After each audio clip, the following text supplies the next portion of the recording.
वालेकुम बेटा heating effect of current परान आजकल आज वो नमो बल्ब्स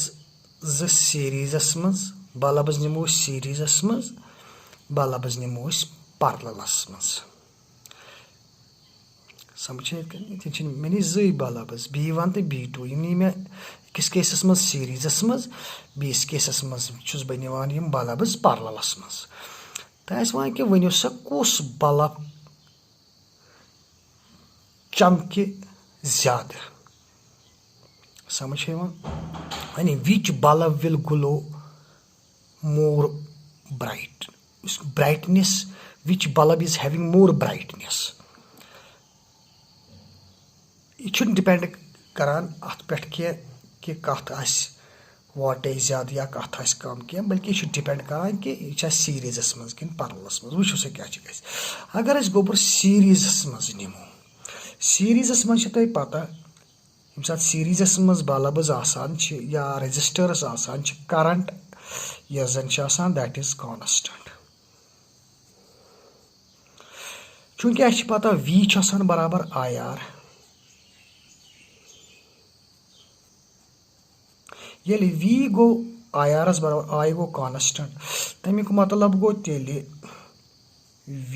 प्रपोर्शनल टू R यह तुम पता यानी तथ बल्ब्स पोटेंशियल ड्रॉप ज्यादा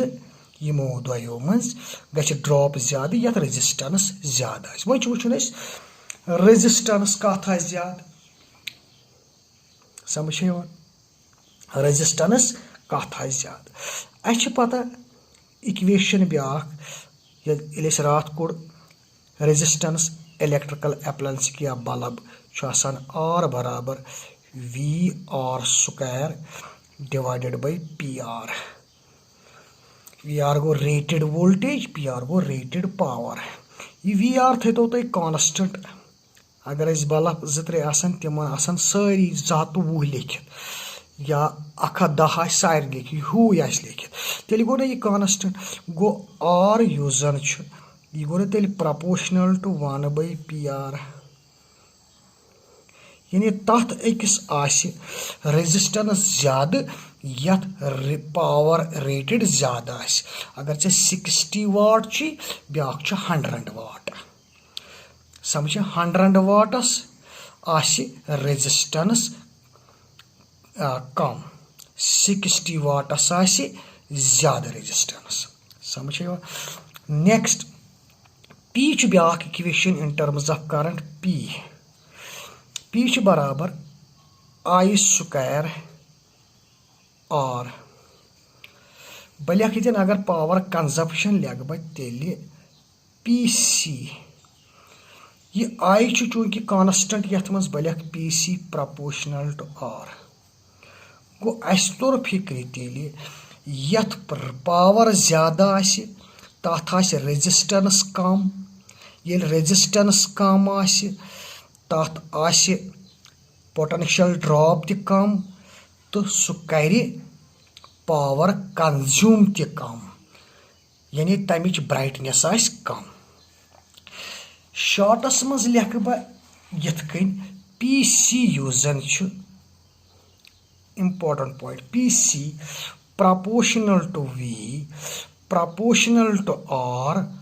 प्रपोर्शनल टू 1/PR याद थो यथ रेटेड पावर ज्यादा यथ पावर लिखित ज्यादा तथ रेजिस्टेंस कम तथ ग पोटेंशियल ड्रॉप कम सह कर पावर कंज्यूम कम यानी सह लेस ब्राइट बनी मे 2 बल्ब अख निम बह 60 वाट बी निम बह 100 वाट यम दोनवे बह गढ़ान सीरीजस मज शाबाश कुस चमक ज्यादा 60 वाट वोल तिक अत रेजिस्टेंस ज्यादा अत ग पोटेंशियल ड्रॉप ज्यादा कर पावर कंज्यूम ज्यादा तो इसकी ब्राइटनेस ज्यादा होगी तो हम लिखेंगे PC 60 watt greater than PC 100 watt you got it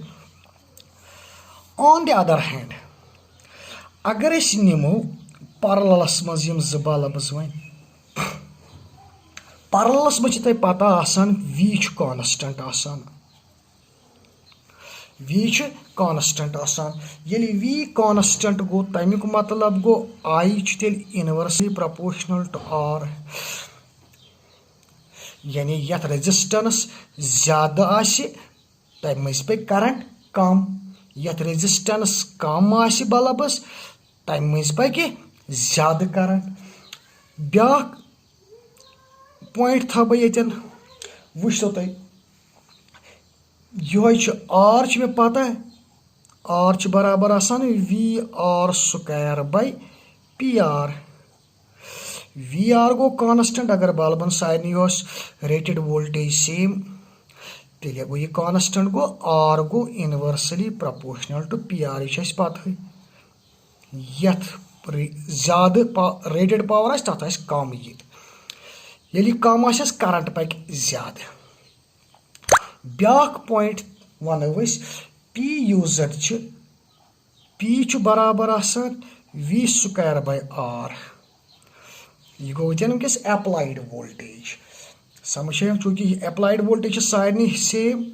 बह लिख PC तेल इनवर्सली प्रोपोर्शनल टू R यमो त्रेयो चीजों मज लिख बह तेल यथ कन PC यस जन यह proportional to I proportional to 1 by R proportional to PR क्या मतलब गो यथ पावर रेटेड पावर ज्यादा तथ यह कम तम मज पे करंट ज्यादा सह कर पावर त कंज्यूम ज्यादा बे वन रेटेड पावर ज्यादा रेजिस्टेंस कम करंट पक तम मज ज्यादा तो कंज्यूम त कर पावर ज्यादा यानी सह ग्लो मोर ब्राइटली यथे कन अगर यम ज बल्ब्स निम बह तेल वन बह PC 100 वाट आसि ज्यादा PC 60 वाट समझ मगर पैरेललस मज चमक 100 वाट ज्यादा मगर सीरीजस मज चमक 60 वाट ज्यादा समझ नंबर नेक्स्ट अगर मे इफेक्टिव पावर कड़न इफेक्टिव पावर सीरीजस मज in series effective power use जन 1P इफेक्टिव बराबर 1 by P1 plus 1 by P2 plus 1 by P3 plus so on effective power in series combination parallelus man in parallelus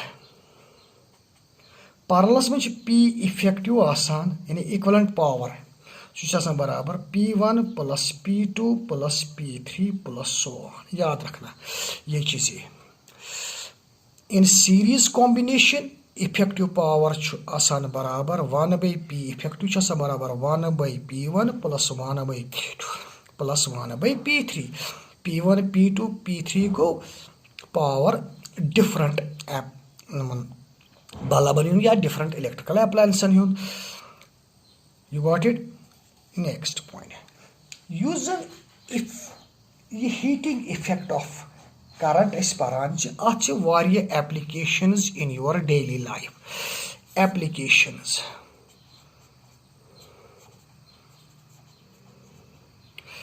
वुच number first application अगर तुम वुचु यम त गरस मज electrical appliance such as electric iron यानी press use heater यानी electric iron which बह आयरन हीटर वुच बह इलेक्ट्रिक हीटर वुच बह या हीटिंग रॉड्स आसन हीटिंग रॉड्स आसान they are all based on the heating effect of current they are based on heating effect of current तो यमन मज heating element आसान Yus element yimon mans asan ch yus heat up gatsan ch sa ch asan wire kasa wire resistance wire sa resistance wire kya kami ch asan sa ch nichrome ch asan nichrome ये च alloy बाकी क्या alloys च resistance wire as निवा आसान मगर Yemen मन से करान यूज nichrome heating element क्या करान क्या मैग्नाइन करान क्या कॉन्स्टेंटन करान यथ मज नाइक्रोम क्या करान तिकाज हीटिंग यथ नाइक्रोमस रेजिस्टिविटी ज्यादा रेजिस्टेंस ज्यादा समझ बेच सारी खोद बोड़ चीज मेल्टिंग पॉइंट ति हाई MP अमुक हाई ये सात ये हीट अप गसान तो यह सहल सहल मेल्ट गसान कह अगर अत बरक्स बदल कह एलॉय निमो रेजिस्टेंस वायर तथ रेजिस्टेंस ज्यादा रेजिस्टिविटी ज्यादा मगर तमुक MP अगर कम आ बिफोर हीटिंग गि मेल्ट अस नेर कहें गो मेन चीज अत मज कि अमुक मेल्टिंग पॉइंट हाई तो बेच हेकान ईजिली ड्रॉ कर इनटू वायर्स ये nichrome wire you got it number next application yes अमिच दैट इज फ्यूज वायर ये सात फ्यूज वायर लागान फ्यूज हमेशा लागान बचाव खतर गो तव मूजूब वन फ्यूज हसा सेफ्टी डिवाइस ये सात करंट ज्यादा गि यह गोस दजुन यह गोस हीट अप गुन यह गोस मेल्ट गुन तो सर्किट गि ब्रेक यह सर्किट गसान ब्रेक गो सेफ्टी डिवाइस सर्किट डिस्कनेक्ट गसान यह जनरली आसान प्रिपेयर कोर्मुत अकि एलॉय यथ एलॉयस मज टिन आसान बे लेड टिन अत मज आसान 63% तो लेड युस जन आसान सह आसान 37%। टिन और लेड का एलॉय होता है इसी अमची वायर बना यह एलॉय अमुक फ्यूज वायर बनावान समझ क्या अमे एलॉय यह मसल यह टिन लेड एलॉय क्या तिकाज टिन लेड एलॉय युस जन अत रेजिस्टिविटी वारिया ज्यादा रेजिस्टेंस अत वारिया ज्यादा ये रेजिस्टेंस ज्यादा यह हीट अप ज्यादा मगर अत गस ब्या